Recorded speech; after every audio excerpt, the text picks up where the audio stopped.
इस वक्त की एक बड़ी खबर, साइरस मिस्त्री को टाटा इंडस्ट्रीज के डायरेक्टर पद से पूरी तरह से यहां पर हटा दिया गया है। इस वक्त की बड़ी खबर आप देख पा रहे हैं और टाटा इंडस्ट्रीज की बैठक में यह फैसला लिया गया है। साइरस मिस्त्री को सभी पदों से यहां पर हटा दिया गया है। टाटा सन्स की सब्सिडियरी है टाटा इंडस्ट्री और इस वक्त की एक बड़ी खबर, डायरेक्टर पद से हटाए गए हैं टाटा इंडस्ट्रीज के साइरस मिस्त्री। और आपको बता दें कि जो बैठक चल रही थी उस बैठक में यह फैसला यहाँ पर लिया गया है और डायरेक्टर पद से टाटा इंडस्ट्रीज के साइरस मिस्त्री यहाँ पर हटाए गए हैं। तो इस वक्त की एक बड़ी खबर और लगातार हम आपको इसका अपडेट भी दे रहे हैं। जिस तरह से टाटा मिस्त्री विवाद यहाँ पर गहराता हुआ दिख रहा था, उसमें एक बड़ा फैसला यहाँ पर हुआ है। टाटा इंडस्ट्री के डायरेक्टर पद से साइरस मिस्त्री को हटाया गया है। अभी बैठक चल रही थी, उस बैठक में इसको लेकर फैसला हुआ है कि साइरस मिस्त्री को टाटा इंडस्ट्री के डायरेक्टर पद से हटाने का फैसला यहाँ पर लिया गया है। तो लगातार ये मामला जो है बढ़ता हुआ दिख रहा है और इस कड़ी में एक नई खबर अभी आ गई है। साइरस मिस्त्री को टाटा इंडस्ट्री के डायरेक्टर पद से हटा दिया गया है। तो एक बड़ी खबर आप देख पा रहे हैं अपनी स्क्रीन पे, इस वक्त की बड़ी खबर।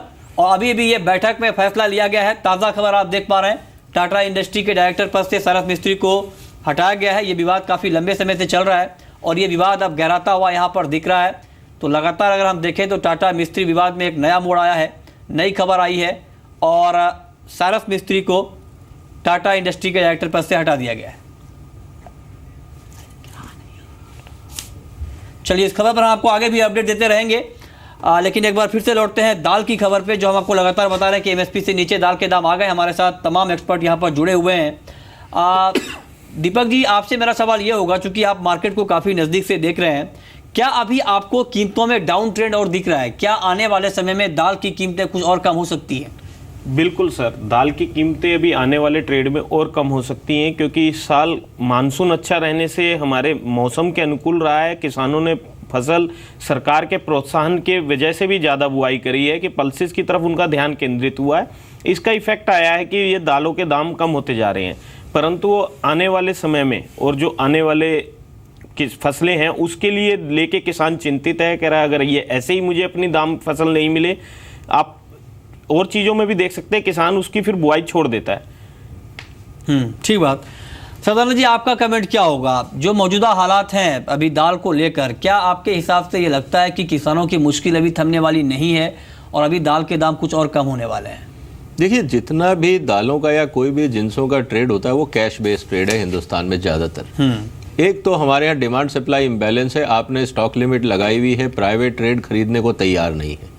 अगर आप स्टॉक लिमिट आज हटा भी देते हैं तो आज व्यापारियों के पास पैसा नहीं है। डीमोनेटाइजेशन के कारण कैश की कंसर्न है और किसानों के पास बैंकिंग सिस्टम नहीं है। तो ये हमें समझना पड़ेगा और ये आज का जो हमारा चुनौती है, मैं ये कहूँगा कि आने वाले सीज़न के लिए सरकार को अभी से सचेत होना चाहिए कि ये जिस तरह से हालात आज बने हुए हैं, अगली जब नई फसल आएगी तब ऐसा नहीं हो कि इसका स्पिलओवर इफेक्ट बाकी क्रॉप्स पे आए। तो दालों में अभी कोई सुधार की उम्मीद दिख नहीं रही, ना तो कोई नई डिमांड आने वाली है। 2 महीने बाद नई क्रॉप आने वाली है, व्यापारियों के पास पैसा नहीं है, किसान को बाजार मिल नहीं रहा। एक तरफ स्टॉक लिमिट लगी हुई है, दूसरी तरफ इंपोर्ट चालू है।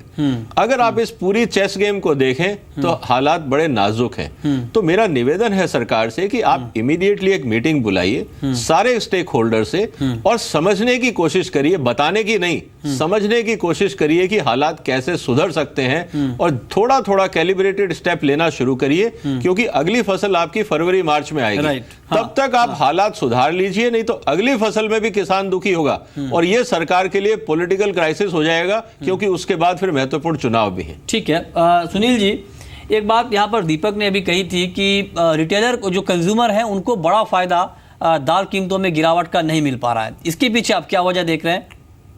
बिल्कुल, मैं हर स्टेज पे ये उठाता रहा हूँ पिछले 2 सालों से कि होलसेल और रिटेल के प्राइस में बहुत बड़ा अंतर है। गवर्नमेंट ने ये सोचा था कि मल्टीनेशनल कंपनियां वगैरह सब आ जाएगी तो काफ़ी दाम जो है हट जाएंगे और बीच के जो मार्जिन है वो ख़त्म हो जाएगा, उसका लेकिन असर उल्टा दिखाई दिया है। वहाँ पे रिटेल में दाम घटते नहीं है, जबकि होलसेल में दाम घट जाते हैं। होलसेल में दाम बढ़ते हैं तो रिटेल में दाम तुरंत बढ़ जाते हैं। इसका हालांकि गवर्नमेंट ने कुछ संज्ञान लिया और कुछ स्टेप उठाने चाहे हैं, लेकिन हालांकि अभी तक वो धरातल पर नहीं आ पाए हैं।